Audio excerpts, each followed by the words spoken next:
한 주 동안 이슈의 중심에 섰던 말들을 한자리에 모아서 정리해보는 시간이죠. 금주의 말말말. 이종훈 시사평론가 그리고 미디어인권연구소 뭉클의 이봉우 연구원과 함께합니다. 안녕하세요. 안녕하세요. 네, 추석 연휴 마지막 날인데 나와주셔서 고맙습니다. 네, 저희도 추석 연휴 마지막을 예. 표창원의 뉴스 하이킥 애청자 여러분들과 함께 할 수 있어서 행복하다 이렇게 말씀드립니다. 저도 영광입니다. 네, 상당히 정치적인 발언이죠. 개편 시즌이거든요. 네, 이봉우 연구원님 첫 번째 말말말 준비해 오셨죠? 네, 오늘 새벽에 우리 시각으로 오늘 새벽에 네. 문재인 대통령이 제76차 유엔 총회 기조연설을 했고 여기 대북 메시지가 있었거든요. 예. 먼저 어떤 말 했는지 들어보고 얘기 나누겠습니다. 네. 나는 오늘 한반도 종전선언을 위해 국제사회가 힘을 모아주실 것을 다시 한번 촉구하며 남북미 3자 또는 남북미 중 4자가 모여 한반도에서의 전쟁이 종료되었음을 함께 선언하길 제안합니다. 남북한과 주변국들이 함께 협력할 때 한반도의 평화를 확고하게 정착시키고 동북아시아 전체의 번영에 기여하게 될 것입니다. 그것은 훗날 협력으로 평화를 이룬 한반도 모델이라 불리게 될 것입니다. 지난해에도 제안했었던 한국전쟁 종전선언 다시 제안한 것이죠? 예, 그렇습니다. 이게 지난해에는 사실 조금 원론적인 수준의 아이디어 제안이었는데요. 예. 종전선언을 먼저 하고 그다음에 평화협정으로 넘어간다. 이런 전체적인 틀의 제안이었다면 그래도 오늘 기조연설에서는 미국과 중국 이렇게 한국 전쟁의 당사국들이 모두 모여서 종전선언을 하자는 조금 더 구체화된 제안이었고요. 네. 이 외에도 문재인 대통령은 전쟁은 할 수 없다. 그리고 상호 안전을 보장해야 한다.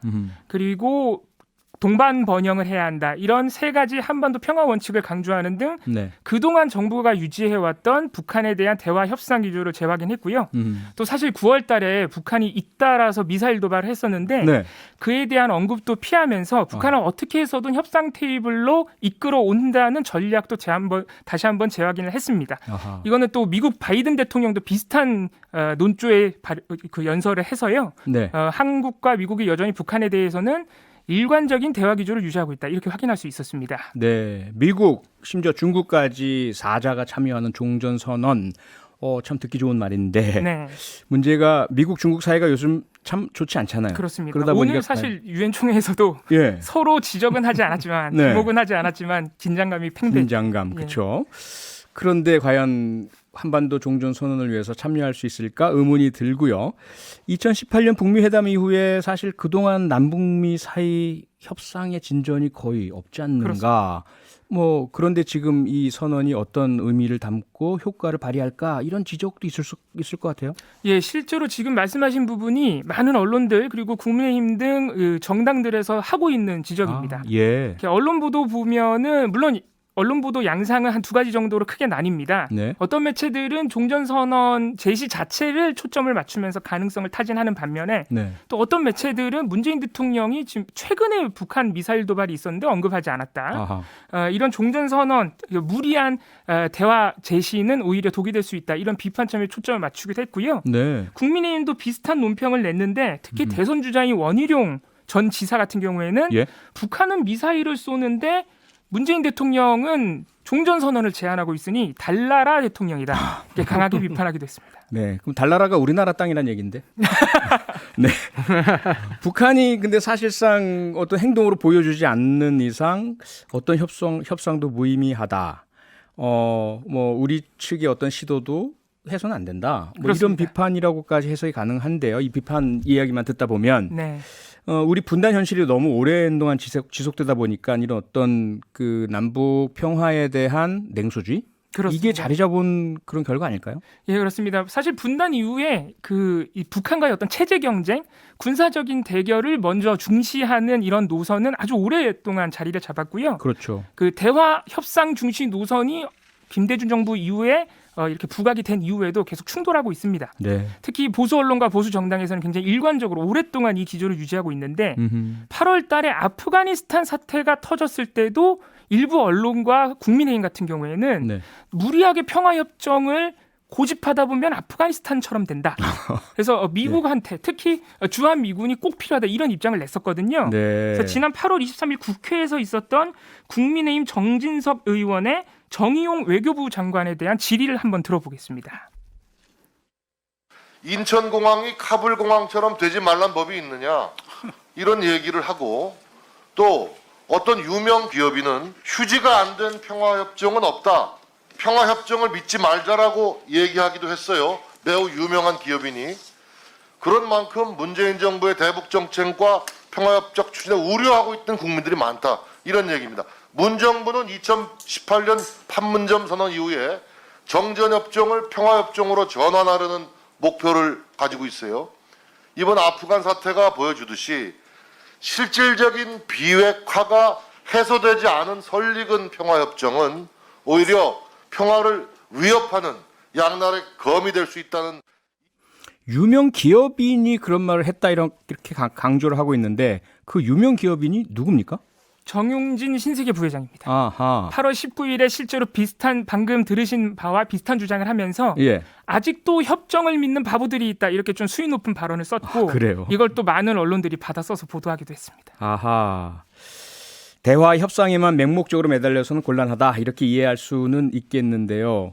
뭐 이게 우리가 꼭 대화에만 매달린다 이렇게 보기는 어려운 것이 잠수함 탄도미사일 SLBM 그렇습니다. 이거 우리나라에서 시험 발사 성공했잖아요. 예. 군비 증강 계속해서 하고 있고요. 그렇습니다. 9월 15일에 이 3,000톤급 도산 안창호함에서 잠수함 탄도미사일 시험 발사 성공하는 장면을 공개하면서 이제 성공했다고 선언을 했고요. 네. 그날에도 문재인 대통령이 북한 도발에 대한 최대 억지력은 우리 군비 증강이다 이런 발언을 하기도 했기 때문에 네.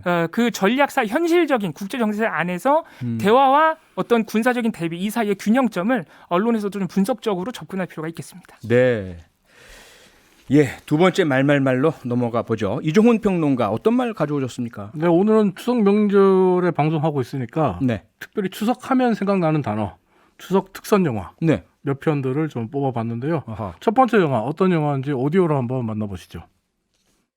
이 영화 유명한 영화 내부자들이 있습니다. 네. 거기에 장필우라는 그 이 한 정당의 대선 후보가 나오는데요. 검사 출신이세요. 그분이 마지막에 혼자 소주를 마시면서 예. 마지막 대사가 졸라 고독하고만 이런 얘기를 계속 말씀하시는데 예. 아마 윤 후보 이런 말씀 계속 반복하시면서 소주 드실 날이 멀지 않았을까 싶기도 합니다. 아, 네. 네, 아주 귀익은 본인의 이야기인데요. 웃음소리가 계속 들리니까 바로 그 자리에 앉아 있었던 기동민 의원이 지난주에 우리 뉴스아이키 인기 코너 중 하나죠. 선곡 진검승부에서 했던 말이네요. 네, 맞습니다. 예. 참고로 2015년에 개봉했던 영화 내부자들에서 이경영 배우가 연기했던 검사 출신의 부패한 대선 후보 장필호 후보는 이 재벌로부터 비자금을 받고 언론과 결탁해서 대권을 노리던 인물로 그려지는데 그렇죠. 이병헌 배우가 연기했던 조직폭력배 안상구 그리고 조승우 배우가 연기했던 우장훈 검사의 내부 고발 등으로 인해 온갖 비리가 세상에 다 드러나면서 네. 쓸쓸하게 소주를 마시면서 비참한 결말을 맞이하는데요. 예. 때문에 방금 들으셨던 오디오, 그러니까 기동민 의원이 말했던 것은 윤 전 총장이 영화 내부자들의 장필우처럼 대권 도전에 실패할 거다.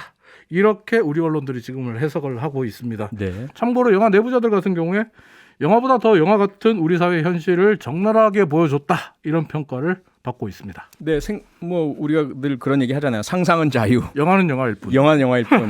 하지만 공격을 실제로 당한 후보 입장에서는 불쾌할 수도 있을 것 같습니다. 불쾌하죠. 예. 윤석열 후보 측에서 공식적인 입장을 내놓지는 않았습니다만 윤석열 후보 측과 국민의힘 입장에서는 불쾌할 겁니다. 굉장히 많이 불쾌할 겁니다. 그래서 이제 국민의힘 측에서도 영화를 소환해서 더불어민주당의 유력 주자인 이재명 후보에 대해서 맞불을 놓고 있는 모습이 최근에 계속해서 보이고 있는데요. 네. 국민의힘 의원들이 소환하고 있는 영화는 지난 2016년에 개봉했던 김성수 감독, 황정민, 정우성 주연의 영화 아수라입니다. 아하. 요즘 뭐 아수라 이야기 많이 들어보실 겁니다. 예. 뉴스에 계속 나오고 있기 때문에. 네. 이와 관련해서 홍준표 후보가 오늘 자신의 페이스북에 또 글을 올렸습니다. 어떤 글인지 잠시 오디오로 들어보시죠.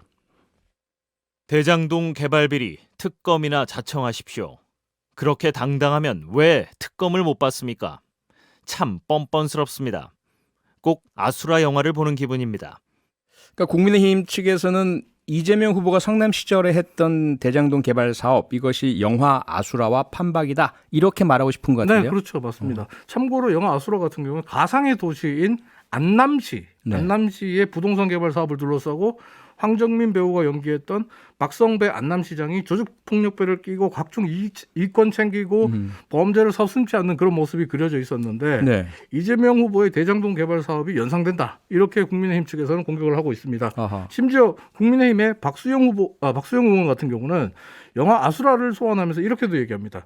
영화 속에 나오는 안남시가 이재명 후보의 고향인 안동 그리고 시장을 지냈던 성남 여기서 한 글자씩 따서 합친 말이 아니냐 아하. 이런 의혹 아닌 의혹도 지금 제기하고 있습니다. 네. 홍준표 후보는 오늘 영화 아수라를 소환하면서 특검을 자청해라 이렇게 주문하기도 했고요. 네.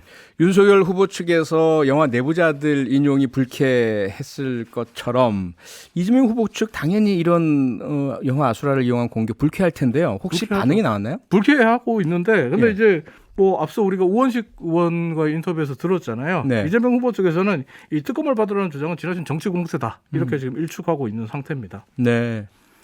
국정감사 역시 마찬가지고요. 네. 음흠. 국정감사 같은 경우에 국정조사죠. 국정조사. 야당에서 예, 예. 지금 국정조사를 하라 그러는데 지금 뭐 이재명 캠프 측에서는 다음 달이면 국정감사에 이재명 후보가 출석을 해야 된다. 그렇죠. 경기도지사로 어허. 출석해서 이때 사실 규명이 제대로 이루어지지 않겠냐. 국정조사가 웬 말이냐. 네. 이런 반응을 보이고 있어요. 네. 대장동 개발 의혹 관련해서는 앞 코너에서도 다뤘으니까요. 뭐 이쯤 마무리하고요. 세 번째 영화로 넘어가죠. 세 번째 영화는 뭡니까? 세 번째 영화는 영화 광해입니다. 아하. 지금까지 앞에 두 영화는 정치인들이 지금 소환하고 있는 거고요. 네. 이 영화는 제가 뽑은 영화인데요. 네. 우리 국민들 특히 유권자들이 여야 할 것 없이 우리 정치인들에게 꼭 하고 싶은 말이 이 영화 속에 담겨 있는 것 같아서 뽑아봤습니다. 어떤 말인지 오디오로 만나보시죠. 하면 진짜 왕이 되시던가.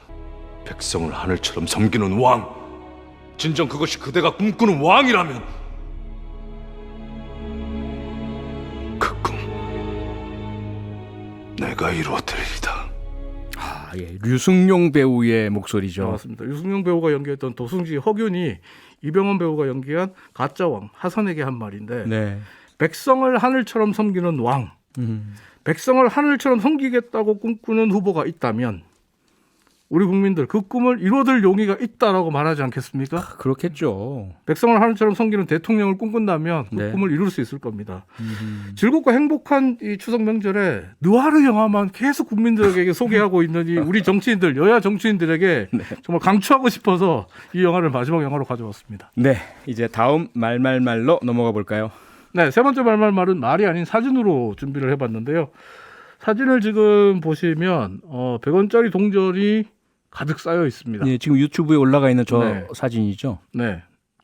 지금 저게 정확히 9,524개의 동전이 쌓여 있습니다. 9,524개요? 예. 어허. 100원짜리랑 간간히 500원짜리도 있어요. 예. 그러다 보니까 금액으로는 100만 원이 조금 넘습니다.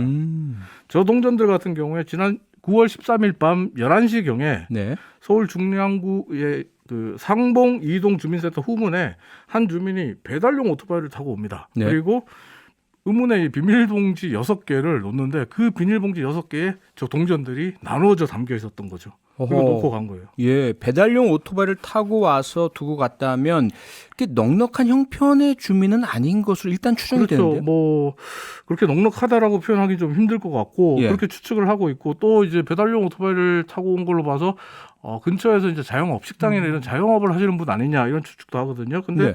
자영업 하시는 분들 요즘 얼마나 힘듭니까? 맞아요. 그런데 또 이렇게 밤에 몰래 기부하러 오시고 어허. 또 금액을 떠나서 9,000개가 넘는 동전을 가지고 오셨던 걸 봐서는 이 동전 하루아침에 이렇게 모은 게 아니거든요. 아니죠. 오랫동안 모아오신 게 아닌가 하는 생각이 드는데요. 이런 점에서 누리꾼들에게 상당히 큰 훈훈한 감동을 주고 있습니다. 네. 이런 훈훈한 감동이 이뿐만 아니었습니다. 지난 9월 17일에 서초구에서 또 다른 미담 사연이 하나 공개됐는데요. 네.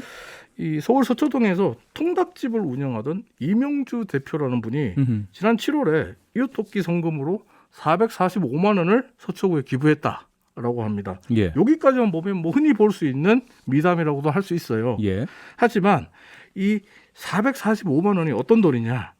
이명주 대표가 지난 4월에 코로나19와 이 정부의 거리두기 시책으로 인해서 장사가 너무 안 돼서 네. 통닭집을 폐업하려고 했고 오호. 통닭집을 폐업하기 전에 며칠간 이 폐업까지의 며칠간 동안 네. 벌었던 매출액 그리고 개인 돈 이걸 보태가지고 마련한 돈입니다. 아니 당장 폐업을 하는 소위 말해서 망하는 그렇죠. 상황에 내몰린 자영업자께서 예. 그 직전에 벌어들인 수익금 전체에다 후원금을 보태서 기부를 하셨다고요? 예. 이 사연 보면서 나 같으면 저렇게 할 수 있을까 이런 생각해 봤거든요. 예. 그래서 왜 그랬냐라는 질문들이 쏟아질 수밖에 없습니다. 그럴 근데 수밖에 이명주 없죠. 대표의 대답이 이렇습니다. 그동안 내가 서초동에서 장사할 수 있었던 게 서초동 주민들의 다정한 관심과 배려 때문이었다. 아, 그 사랑에 보답하고자 폐업을 앞두고 기부를 결심했다. 아이고, 뭐 천사가 따로 없다 이런 생각이 드는데요. 그렇죠. 천사 이야기를 하니까 뭐 기부 천사 이야기를 하나 더 추가해서 말씀을 드리겠습니다. 네. 광주광역시에 얼굴 없는 기부 천사라는 분이 있습니다. 음흠. 올해도 어김없이 오셨는데 20번째예요. 20번째요. 매년 오시는데 20번째. 20년 동안? 넘는 거죠. 와. 9월 17일 강상구에 따르면 9월 17일 새벽에 한 익명의 기부자가 사과와 배 등 과일 50상자를 네. 하남동 행정복지센터 앞에 두고 갔답니다. 어허. 요즘 과일값 정말 금값이거든요. 맞아요.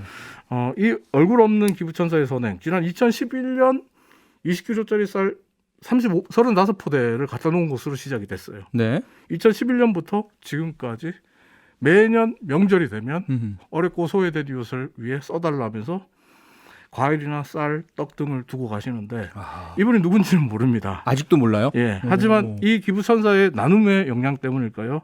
강주광역시에서 일하는 공무원들과 공공기관 임직원들도 나눔과 기부에 동참하고 있는 모습인데요. 잠시 오디오로 만나보시죠. 광주시가 급여 끝전 나눔 기탁식을 열고 광주사회복지공동모금회에 성금을 전달했습니다. 광주 지역 공직자와 공공기관 임직원 1,300여 명은 2020년 2월부터 연말까지 매달 급여 끝전의 일부를 기부했으며 이를 소외계층 지원에 써달라며 기부했습니다.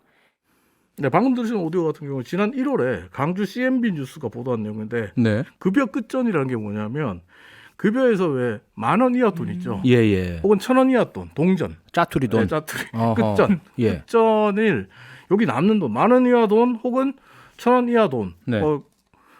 본인이 선택할 수 있어요. 그 돈을 내가 기부금으로 내겠다라고 아. 광주 지역의 공무원들과 공공기관 임직원들이 결정했고 그 돈을 모은 거예요. 그래서 예. 그 돈을 1년 동안 작년부터 2월부터 연말까지 모았더니 3,500만 원 정도가 됐고 아하. 이 3,500만 원을 이제 중위소득 100% 이하 강주 시민 352분에게 네. 10만 원씩 지급을 했다고 합니다. 음. 이번 추석에 최근에. 와.